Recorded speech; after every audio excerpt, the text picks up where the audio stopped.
있습니다. 정통 보수, 보수 원로, 보수 논객. 전 월간조선 편집장이었던 조갑제닷컴의 조갑제 대표입니다. 안녕하세요. 네, 안녕하세요. 처음 뵙겠습니다. 감사합니다.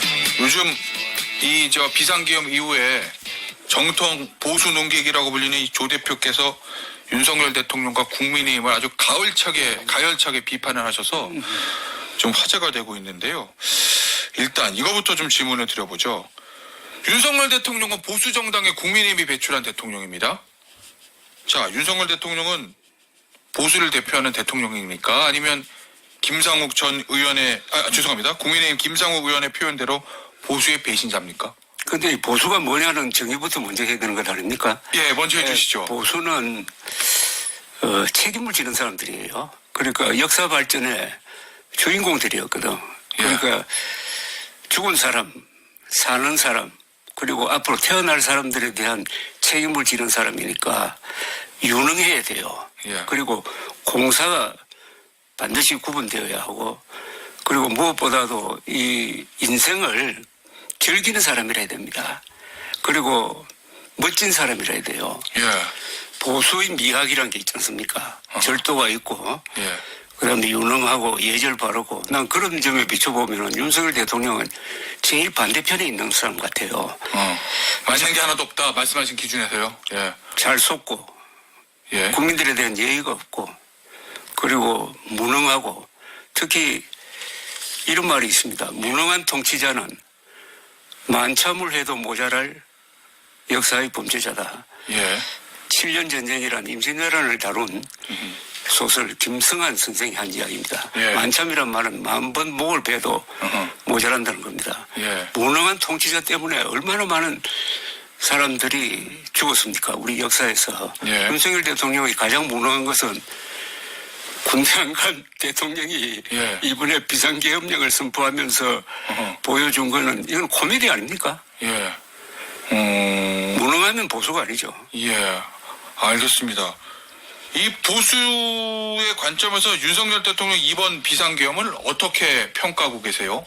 저는 망상적, 발작적 계엄령 선포라고 보는데 포고령이나 이런 걸 종합해 보면은 타겟이 저는 이재명 민주당이 오히려 주 타겟이 아니고 한동훈, 그 다음에 성관이, 그 다음에 의사들이었던 것 같아요. 주 타겟이 한동훈, 성관이, 의사들. 제일 밑에 깔려있는 것은 부정선거 음모론의 사주를 받아가지고 성관이를 급습해가지고 거기서 서버를 빼내와가지고 그걸 뭐 포렌식 한다든지 해가지고 내용도 별건 수사식으로 해가 조작을 해가지고 4월 총선은 부정선거였다. 그래서 부정선거에 당선된 사람들이 국회를 장악하고 있다. 그래서 이 국회를 혼내야 된다. 이런 논리 구조를 가지고 출발한 거 아니냐 하는 생각이 듭니다. 그런데 이게 부정선거 음모론이라는 것은 뭐냐면은 국민들의 주권적 결단 아닙니까? 선거라는 것은. 그렇죠. 그것을 거부하는 것 아닙니까? 그죠? 이번에 여소야대도 국민들이 선택한 겁니다. 그거를 그럼 겸허하게 받아들여야 될 것 아닙니까? 그걸 안 받아주기 위해서 부정선거였다 하는 것은 이 자체가 반역 아닙니까? 반역? 아니, 국민의 최고 수준의 주권적 결단이 선거입니다. 선거에서 여소야대를 명령을 했어요. 그럼 이 범위 안에서 정치를 해야 될 것 아닙니까? 그럼 이걸 거부하고 부정선거였다. 내가 이겼다는 거 아닙니까, 그러면? 그러네요. 아니, 왜 이재명 민주당 대표보다도 국민의힘의 한동훈 대표를 주 타겟으로 했다고 보시는 거죠? 왜 그랬다고 보십니까? 포고령이나 선포문을 읽어보면은 이재명 뭐 반국가 세력, 종북 세력 이렇게 나온다고. 그러나 구체적 실천하는 데 보면은 국회보다도 선관위에 먼저 갔잖아요. 또 선관위에 최정예 병력을 보낸 거 아닙니까?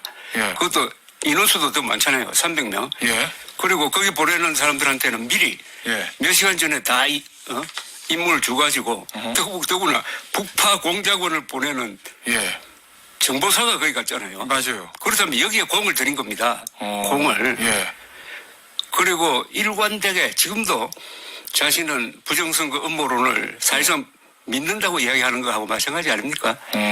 거기 김용현 예. 장관이 국민적 의혹을 해소하기 위해서 선관위를 뭐 했다고 하는데 예. 아니 부정선거 음모론이라는 게 국민적 의혹으로 존재했습니까? 그게 국민적 의혹입니까? 일부에서 주장. 일부죠. 일부 중에서 상당히 지능이나 이런 데서 문제가 있는 집단의 소수 집단의 의혹을 국민적 의혹이라고 완전히 과장을 해가지고 계엄을 합리화하고 있는 거 아닙니까? 예. 아니 제가 또 앞서도 질문드려서 궁금한 거에 왜 국민의힘의 한동훈 대표를 타겟으로 한 이유는 뭐라고 보세요? 그거는 저는 이 설이 왜 12월 3일로 잡았느냐. 예. 우리 조선일보 양상훈 주필의 설인데 나는 예. 상당히 타당하다고 보는데 예. 12월 10일에 왜 김건희 여사 특검 법안 표결이 예정돼 있었지 않습니까? 예. 그때 한동훈 세력이 거기에 가담한다는 이야기가 나왔잖아요. 예. 그걸 막기 위한 그러니까 김건희 여사 보호용 예. 예방적 공격 차원의 계엄령 선포였다 하는 설이 난 상당히 근거가 있다고 봅니다. 그러면 결국 부인을 지키기 위해서 그렇죠. 좀 편하게 표현을 하자면 부인을 지키기 위해서 비상기엄이라는 이 강수까지 꺼내들어서 가능성이 있다 거기에 그런 말씀이세요? 부정선거가 있다는 망상까지 겹쳐가지고 예. 망상적 어떻게 보면 코미디 같은 코미디 아닙니까 이게? 예. 딱 영화로 만들면 좋을 거예요. 이거는 그런데 이 코미디나 희극이라는 것은 예. 끝까지 가면 이게 비극이 됩니다. 예. 예. 그런데 지금 대통령은 최근에 애썼던 담화 보니까 마지막 담화에서도 나는 뭐 국회에 좀 들어가려고 하지 않았다. 2시간짜리 내란이 어디 있냐. 나는 경고성이다. 내란 아니다. 이런 얘기하고 어제 이제 김용현 전 장관 측 변호인 보면은 계엄포고령 초안에 통행금지 내용이 있는데 대통령이 그거는 빼라고 그랬다. 이거 일반 국민을 향한 계엄이 아니다. 뭐 이렇게 얘기를 하거든요. 저는 옛날부터 주장해 왔어요. 예. 군 복무를 안 한 사람이 대통령 돼서는 안 된다고. 일성을 빼고. 예. 그러니까 이분이 아무리 높은 자리에 올라가도 총을 잡고 예.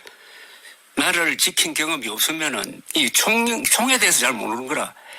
총을 가진 집단인 군대를 동원한다는 게 얼마나 엄청난 일이고 그걸 한다는 것은 더불어 헌법에 맞지 않는 행동을 한다는 것은 목숨을 걸어야 합니다. 예. 이거 실패하면은 대부분의 경우에는 잡혀가지고 사형되든지 예. 아니면 뭐 그 전에 극단적 선택을 하는 경우가 많습니다. 이 목숨을 걸어야 할 것을 예. 아니면 말고식으로 한 거 아니에요? 지금 하고 있는 대통령의 말대로 하면 예를 들면 경고성 계엄이라고 하면 세상에 경고성 계엄이 그러니까 예. 이 사람이 특수부 검사를 오래 하다가 보니까 예. 국민들을 피의자로 보고 이 세상을 만만하게 본 것 같아요. 그러니까 예. 그다음에 이게 실패하면은 목숨을 잃든지 자리를 잃든지 하는 각오로 임했으면은 이렇게 엉성하게 하겠어요. 예. 그래서 제가 보수가 아니라는 겁니다. 보수는 그렇게 하는 사람이 아니에요. 이 정도 하면은 예. 목숨을 걸고 실패하면은 하야했어야지. 왜 이렇게 복잡하게 만들어 놓습니까? 아니 목숨을 걸 용기도 없고 하야할 용기도 없으면 안 했어야지. 이거 하나, 예, 알겠습니다. 어떤 의미신지. 지금 수사에도 응하지 않고 탄핵 심판 절차도 잘 응하지 않는 거거든요. 뭐 이유는 여러 가지가 있겠지만 그 태도도 어떻게 보십니까? 저는요, 예. 머지않아 한국에 큰 사교 집단이 하나 생길 것 같아요. 사교? 사교 집단. 예. 컬트. 예. 부정선거 사교 집단. 부정선거를 믿는 사람들. 예. 이미 부정선거를 믿는 사람들이 윤석열 대통령을 영웅으로 만들고 있는 거 아닙니까? 예. 부정선거 음모론이 지난 총선을 통해서 깨끗하게 정리가 됐다고. 왜냐하면은 이번 개표 과정에서는 손으로 확인하는 과정을 하나 더 집어넣었다고. 그거 아시죠? 예, 예, 알아요. 예. 그래가지고 해봤더니 2,800만 표를 계산을 했는데 예. 단 한 표의 오차도 없었어요. 전산을 하는 거랑 수개표랑요? 우리 개표는 전산 개표가 아닙니다. 예, 예. 수개표였어요. 예. 원래도. 그런데 예. 이번에 또 한 단계를 넣었는데 어허. 그것도 수십억 들어가지고 그렇다면 믿어야 될 것 아닙니까? 예. 그러니까 윤석열 대통령 빼고 어허. 우리나라에서 지난 4월 총선이 부정선거였다고 믿는 사람 한 사람이라도 있었어요. 예. 그런데 원래 있었던 사람들도 조용해졌다고. 그런데 이분이 나타나가지고 부정선거 의혹이 있다. 이런 선관위를 누가 믿겠습니까? 이렇게 하면은 예. 국제사회에서 한국은 부정선거하는 나라다. 그런데 그렇게 해놓으니까 잠잠하던 부정선거 음모론자들이 이제 살판났다 해가지고 들고 일어나가지고 윤석열 대통령 쪽으로 몰리고 있습니다. 예. 이거 절대 앞으로 없어지지 않습니다. 알겠습니다. 여기에 저는 이분이 마지막 희망을 걸고 있다. 그래서 국민들을 분열시키고 예. 많은 사람들을 바보로 만들고 함으로써 부정선거 음모론자들은요 민주당에 가서 데모하지 않습니다. 맨날 믿지 않는 보수를 향해서 내부 총질하지 않습니까? 보수를 분열시키고 보수를 우습게 만들었다 이겁니다. 예, 알겠습니다. 의원님, 죄송합니다. 대표님, 이 국민의힘이요. 대통령의 비상계엄은 잘못된 것이다. 그런데 탄핵은 반대. 이렇게 이제 입장이 잡혀 있잖아요. 현재까지는. 국민의힘에 대해서 이적단체다. 내란 비호당에 강하게 비판하셨는데 그렇게 말씀하신 이유가 뭐죠? 이적단체에서 적은 누굽니까? 김정은 아닙니까? 이적단체에 원래 적은 적은 이적이죠. 그런데 윤석열 대통령과 국민의힘이 하고 있는 것의 결과는 전부 다 김정은을 이루게 하는 겁니다. 이렇게 함으로써 한미일 동맹체제가 지금 흔들려 버렸잖아요. 예. 그리고 이 나라를 지켜온 세력은 보수 세력이에요. 예. 보수 세력을 분열시키고 지금 괴멸시키고 있지 않습니까? 예. 그럼 이거 누가 이득입니까? 그 반대로 좌파 세력은 똘똘 뭉쳐가지고 다음 정권을 눈앞에 두고 있다. 이 모든 게 합쳐지면은 예. 결국 김정은 도와주는 거예요. 그리고 윤석열 대통령이야말로 이번 의도했는지 안 했는지 모르겠지만은 이재명 후보를 대통령으로 만드는 쪽으로 결과적으로 보면 활동한 거 아닙니까? 예. 뭐 비밀 선거운동원이 아니겠지만은 예. 이렇게 계산 없는 행동을 하면 이렇게 된다 이겁니다. 아니 지금 국민의힘이 이제 그동안 오락가락하는 이 비상계엄 선포 이후에 뭔가 갈피를 못 잡고 있는 상황인데 예를 들어서 비상계엄이 있었던 날 의원 단톡방 그것도 공개가 됐고 그 다음에 탄핵이 가결된 날 의원총회에 있었던 녹취도 지금 파일이 지금 공개가 됐는데 대표님 쭉 보시면서 야 이거 진짜 이건 문제가 있는데 국민의힘이라고 보셨던 점이 있을까요? 비상계엄 선포 이후에? 비상계엄 선포 이후에 제일 먼저 나온 논평이 아마 10분 지나서 한동훈 대표가 예. 이건 불법이다. 국민과 함께 막겠다. 예. 국회로 모여라. 공무원들은 불법에 동조하지 마라, 부역하지 마라는 메시지 아니었습니까? 처음 나온 게. 예. 저는 비상계엄 선포는 그걸로 끝났다고 봅니다. 저도 그걸 보는 순간 오늘 밤중으로 비상계엄 해제 결의가 있겠구나. 예. 그만큼 한동훈 대표가 기민하게 예. 대응해가지고 국민의힘을 살린 거예요. 18명이 거기서 참여해가지고 해제 결의안에 가표를 던짐으로써 그래도 국민의힘이 살아날 수 있는 근거를 하나 만든 겁니다. 예. 그런데 그런 한동훈 대표를 몰아내고 지금까지도 최근까지도 비상계엄령 사태에 대한 무슨 입장을 검토하고 있겠답니다. 검토. 예. 아니 내란죄 수사가 들어가는데 이걸 사과해야 하느냐 이걸 옹호해야 하느냐를 결정하지 못하고 있는 정당이면은 그게 죽은 정당 아닙니까? 이 보수의 원로이고 누구보다도 보수적인 시각을 가지고 계시는 조갑재 대표가 국민의힘에 대해 이렇게 비판적인 시각을 가지고 있는데 아직도 국민의힘 의원들이 뭔가 좀 주저하는 것 같은 윤석열 대통령을 완전히 끊어내지 못하는 것 같은 그 이유는 뭐라고 보세요? 그게 공천권이라는 기득권이죠. 공천권이라는 기득권을 가지고 가서 다음 지방선거, 다음 국회의원 선거 때 예. 자리를 지키겠다는 거 아닙니까? 그래서 제가 웰빙 토호당이라고 부르는 게 바로 그겁니다. 예. 토호 아닙니까 이게? 특히 경상도 예. 출신 국회의원이 60명 아닙니까? 108명 중에 예. 60명. 그리고 이게 새로운 게 아니고 지금까지 윤석열 대통령 등장한 다음에 국민의힘이 한 걸 보면은 윤석열 대통령이 잘못하는 걸 견제할 생각을 한 번도 안 하고 계속 박수를 쳤잖아요. 뭐 좀 그런 측면이죠. 아니 예. 청와대에 침 뱉고 나와가지고 예. 청와대를 제왕적 권력의 상징이라고 침을 뱉고 그건 한국 현대사를 모욕한 겁니다. 예. 그다음에 이준석 대표를 유죄 추정의 원칙에 의해서 몰아내고 예. 그다음에 무엇보다도 2,000명 정원이라는 아주 황당한 정책을 발표해가지고 의료대란 또 의료대란으로 의사들 100만 표가 이탈해가지고 총선 망치고 하는 과정에서 국민의힘이 한 게 뭐가 있습니까? 한 분이라도 말린 적 있습니까? 없어요. 그 중에 하나라도 제대로 막았다면은 이번 비상계엄 선포는 안 했을 겁니다. 막을 수 있었는데 안 막았잖아요. 예. 박수부대의 역할밖에 하지 않았잖아요. 예. 그거는 국민의힘만 그런 게 아니라 보수 언론, 보수 지식인도 마찬가지입니다. 그래서 같이 가고 있는 거 아닙니까 지금? 예. 아니 근데 대표님 이 8년 전 박근혜 전 대통령 탄핵 때보다 지금의 혐의 자체는 더 중한데 탄핵을 반대하는 여론은 더 크게 뭉쳐 있다. 여론조사 지표상으로 보면 이런 또 분석들이 있습니다. 그럼 왜 그런다고 보세요? 최근에 여론조사가 있었어요. 탄핵 반대가 한 20% 30%그 정도 아닙니까? 예. 그런데 이제 박근혜 전 대통령 때는 대통령 지지율도 더 낮았으니까 탄핵 가결 이후에 지금보다. 지금 박근혜 대통령의 탄핵 사유에 비교하면은 윤석열 대통령의 탄핵 사유는 한 10,000배쯤 엄중할 겁니다. 예. 그리고 제일 코미디적인 상황은 권성동 의원이 당시에 검찰 측 검사 예, 역할을 한 거 맞아요. 아닙니까? 그래서 그 박근혜 대통령을 탄핵시켜달라고 요구했던 사람이 지금 그보다 10,000배나 엄중한 윤석열 대통령을 지금 보호하겠다고 나선 것 아닙니까? 그리고 아까 말씀드린 윤석열 대통령에 대한 이 지지는 거의 지지가 아니고 예. 이재명 대표가 대통령 되는 것은 막아야 되겠다는 그 반사심리지.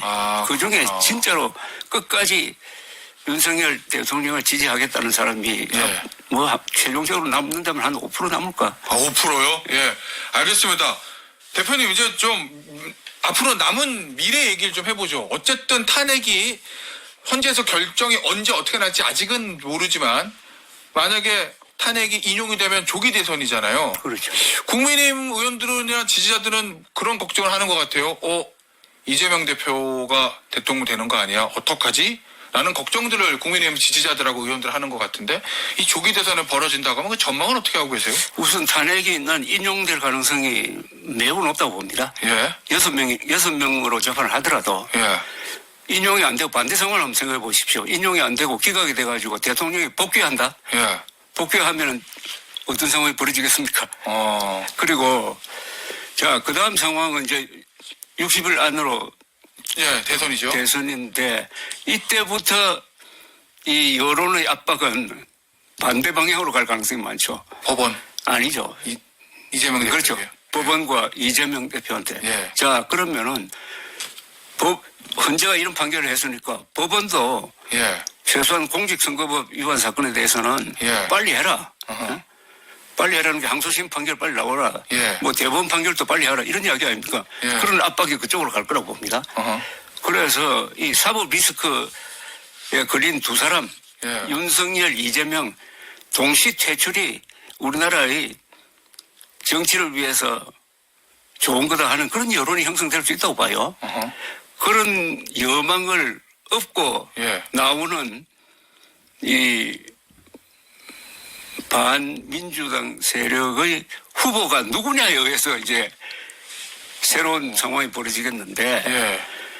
그런 사람은 지금 국민의힘 후보에서는 나오기 힘들다고 봐요. 특히 예. 윤석열 편에 섰다는 말은 윤석열 대통령을 제대로 비판하지 않았던 예. 후보는 표를 달라고 할 수가 없잖아요. 예. 그런 상황에서는. 예. 그래서 새로운 얼굴을 만들어내느냐 못 만들어내느냐 새로운 얼굴을 새로운 후보를 그런 상황에서 만들고 예. 국가적 아젠다를 완전히 새로운 걸로 딱 던졌을 때 예. 그때는 또 무슨 일이 벌어질지 모른다 그런 생각이 듭니다. 누구 있을까요? 그럼 보수 진영에서. 저는 반윤석열 노선을 확실하게 했던 사람은 두 사람 아닙니까? 이준석, 한동훈. 예. 한 사람은 40대, 예. 한 사람은 50대. 예. 그래서 예. 정치 교체, 세대 교체, 예. 문화 교체를 들고 나올 때 예컨대 예. 이준석 대 이재명 예. 구도가 되면은 저는 재밌을 거로 봅니다. 그래요? 그건 정치적 상상력입니다. 예. 자, 그 다음에 문제가 이재명 대표가 당선된다고 합시다. 예. 당선되는 순간부터 퇴진운동 벌어지지 않겠습니까? 재판 받으라고? 그렇지. 재판 예. 받으러 오라고. 그 다음에 이 재판을 할 수 있느냐 없느냐도 지금 헌법과 해석 비춰가지고 여러 해석이 가능하다고. 예. 그때부터 난 개인득될 수 있다고 봐요. 예. 알겠습니다. 어쨌든 조기 대선이 벌어지면 민주당에서도 또 이재명 대표의 사법 리스크, 그 다음에 국민의힘에서도 뭐 세대 교체 이런 일들이 생길 수도 있다. 그게 이제 조기 대선의 변수가 될 것 같다라는 말씀이었습니다. 자, 오늘 여러 말씀들을 많이 들어봤는데요. 시간 관계상 오늘 여기서 인터뷰를 좀 마무리해야 될 것 같습니다. 지금까지 전 월간조선 편집장이신 조갑제닷컴의 조갑제 대표와 함께했습니다. 대표님, 오늘 긴 시간 많은 말씀 감사합니다. 네, 고맙습니다.